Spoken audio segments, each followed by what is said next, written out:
है, पहले मैं उसी पे बात करूंगा। सबसे पहले तो ये कंपनीज क्या करती हैं, इन्होंने अपना स्टाफ रखा होता है, कुछ लड़कियां होती हैं, कुछ लड़के होते हैं, ठीक है। इनकी चैनल्स बन रखे हैं यूट्यूब पे, अच्छी अच्छी वेबसाइट्स बन रखी हैं। अगर आप सर्च भी करोगे ना गूगल पे, आपको 100 कंपनीज मिल जाएंगी जो बोलेंगे हम आपका जो है डेट सेटलमेंट, डेट मैनेजमेंट, इस वर्ड का यूज करते हैं, डेट मैनेजमेंट। तो ये आपका जो डेट है, ये जो कर्जा है आपका, आपका सेटलमेंट करवा देंगे। तो उसके लिए क्या बोलते हैं, सबसे पहले आपसे पैसे मांगे जाते हैं। अगर कोई जेन्युइन कंपनी होगी ना, यूट्यूब पे कई चैनल ऐसे भी हैं जो सेटलमेंट्स करवाते हैं, लेकिन वो जो है पैसा बाद में लेते हैं।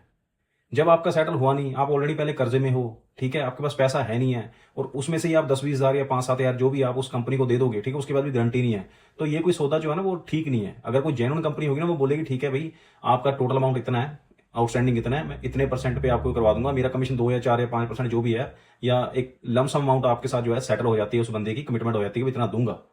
तो वो तो समझ में आता है। लेकिन जो कंपनी बैठी है जी, लो जी 6 हज़ार दे दो, 10 हज़ार दे दो, 20 हज़ार दे दो, ठीक है, और बाद में उसने करना क्या है, उन्होंने क्या करना, आपकी कॉल्स या ईमेल्स जो भी आती हैं वो अपने उस पे ईमेल्स पे या फोन पे फॉरवर्ड करवा लेंगे। जो बात आपने करनी है वो बैंक वालों से या रिकवरी वालों से वो कर लेंगे, जो गाली गलौज वो करनी है वो तो आप भी कर सकते हो, जो जवाब वो देने हैं वो आप भी दे सकते हो। तो मुझे ये सब देख के ना समझ लगती नहीं है कि ये जो पैसे मांगते हैं, किस बात के पैसे मांगते हैं। बात करनी है वो तो आप कर लोगे, ठीक है, किस बात के पैसे। या तो डायरेक्टली आपको कॉल करें क्या भाई ठीक है हम आपका सेटलमेंट करवा रहे हैं, आ जा भाई मेरे पास अभी आ जा, कि 2 मिनट में मैं सेटलमेंट करवा रहा हूँ, इतने पैसे मेरे हैं, इतने परसेंटेज पे ये हो रहा है भाई, अब तू बता करना है सेटल कि नहीं करना है। ये तो डील समझ आती है। 4-4 महीने 6-6 महीने केस लटकी जा रहा है, ठीक है, और पैसे लेके एक बार पैसे सरसर करके इन्होंने आपसे पैसे निकलवा लेने हैं। उसके बाद सेटलमेंट के लिए आप अगर पूछोगे तो भाई उनके जो बिहेवियर है ना वो टोटली चेंज होता है। पहले उन्होंने अपना क्लाइंट या कस्टमर एक्वायर करना होता है, एक बार आपसे पैसे निकलवा लिए उसके बाद फिर आप पीछे पीछे जाओगे। गारंटी नहीं है इसकी भी, पता नहीं कितने केसेस हैं ऐसे। 3-4 तो हमारे ही व्यूअर्स हैं जो ऐसे अपना जो है पैसा वेस्ट कर चुके हैं, जो सेटलमेंट उन्होंने अपने दम पे बाद में किए हैं, उसी के लिए वो 10-10 20-20 हज़ार अपना फंसवा के बैठे हैं। उसके बाद रिफंड की कोई है नहीं, कोई सिस्टम ही नहीं है।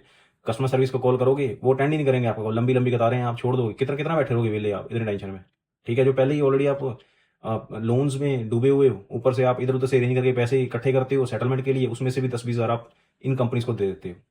अब इस वीडियो का ना मैं सबमिशन करूंगा, तो भी आप अपना ना मेहनत से इकट्ठा करा हुआ पैसा मत लुटाओ, ठीक है। बच्चों आपको कुछ नॉलेज दे सकता है कि सेटलमेंट करना कैसे है, या एजेंट से आपको बात करनी कैसे, बैंक वाले से आपको बात करनी कैसे है। लेकिन ये जो बोलते हैं ना हम आपको सेटलमेंट करवा देंगे, अगर तो वो सेटलमेंट करवाने के बाद या उस दौरान अगर आपको सेटलमेंट लेटर मिल भी और आप कह रहे हो बैंक के ईमेल आईडी से या बैंक वाले ने डायरेक्टली आपको ईमेल करा है, तब तो आप पैसा दे दो। सेटलमेंट का भी शुरू नहीं हुआ तब के तब पैसा देना बेवकूफी है, आप अपना पैसा लुटवा के बैठ जाओगे। आपको यूट्यूब पे जो क्लाइंट्स ने खुद बता रखी है कि हमारे साथ कैसे कैसे फ्रॉड हुए सेटलमेंट के नाम पे, और वो अच्छी अच्छी कंपनीज होती हैं, उनकी बढ़िया वेबसाइट बनी होती है, टर्नओवर भी अच्छा होता है उनका।